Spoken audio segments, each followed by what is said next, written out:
किरिश का गाना सुनने का? हाँ, किरिश का सुनेगा? किरिश का सुनने का गाना? किरिश का सुनो। किरिश का। अबे छोड़ना मम्मी और फम्मी हटाना। पापा है पापा। कोई नहीं बोलते लोड़ा मेरा। हमको मेरे को दुर्गा माँ पैदा किया। दुर्गा माँ? अपने माता कहाँ गए? वो चली है दूसरा भतार लेके। पापा कहाँ है? मर गया। ह्यो पोरगा एवढा फेमस झालाय, जेवढे बी सिंगर आहेत त्यांची काहीच व्हॅल्यू राहिली नाही. ह्यालाच लोक एवढं वर न्यायला बघतात, म्हणजे 10, 20, 50 रुपये देऊन ह्याला गाणं म्हणून घेतात, युट्यूबला टाकतात, व्ह्यू छापतात. अहो कचरा उचलणारा मुलगा आहे तो, आणि त्याची आज एवढी फेमस, एवढा आवाज अख्ख्या भारत देश ओळखतो त्याला. पैसा नहीं देगा जब तक नहीं पहले पैसा दे। कितना पैसा? 500 नोट लेगा?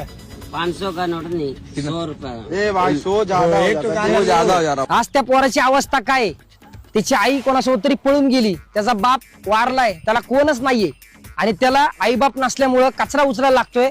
तुम्ही त्याची अवस्था बघा. त्यांनी मला वाटते 5-5, 6-6 महिने आंघोळ पण केली नाही. त्याला काहीतरी आतड्यामध्ये सूज पण आली, त्याला दवाखान्यात पण घेऊन गेले होते सगळे. म्हणजे आई बाप नसल्यावरती काय मुलगा असेल, मुलगी असेल, काय त्यांची अवस्था होती ना, या व्हिडिओत न कळत. सगळ्यांना माहिती आहे त्याचं कोणचं पण गाणं आलं तरी व्हायरलच होणार आहे. म्हणून सगळेजण त्याच्या मागे लागलेत. लगेच सगळी दुनिया स्वार्थी झाली, सगळी स्वार्थी दुनिया. तो मुलगा एवढा वैतागलाय, जो भेटेल त्याला म्हणतोय धर 20 रुपये, धर 30 रुपये, त्याला मारा लागले. न्यूजवाले येते, ते गाणं म्हण, गाणं सगळ्यांना व्हायरल व्हायचं पडलंय. बाकीच्या कुठल्या सिंगरला काहीच इज्जत नाही सध्या, फक्त धूमवाल्या पोराला एक क्रिश, एक शॉट.